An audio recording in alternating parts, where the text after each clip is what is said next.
Departing Interior Secretary Ryan Zinke makes what will probably be his last visit to the White House, leaving with a to-go bag and memories of a tumultuous 19-month term supervising the country's parks and public lands. The Whitefish native met with the president following news he will be leaving his post by the end of the year. The secretary was facing ethics investigations into his practices managing America's public lands. Natalie Brand brings us the latest on his departures and the ethics investigation he leaves in its wake. President Trump invited Ryan Zinke to the White House today after the Interior Secretary announced he's resigning by the end of the year.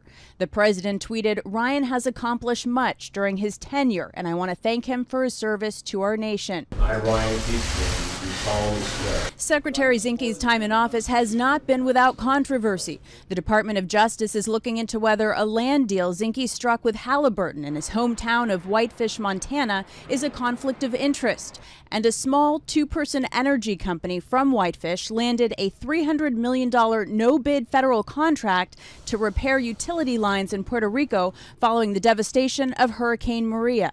Zinke has denied he played any role in that decision.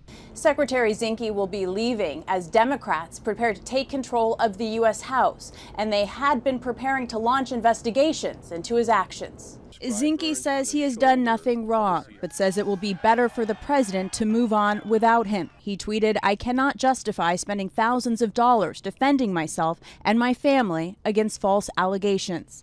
President Trump says he will name a new Interior Secretary nominee by the end of this week. Whomever the president chooses, he or she is likely to continue to follow Zinke's policies of rolling back environmental protections in order to boost coal, oil, and natural gas production on federal lands.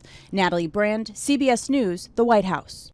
Secretary Zinke drew criticism last month for blaming environmental radicals for the deadly wildfires in California. He said the environmentalists stopped forest management practices that could have prevented those fires.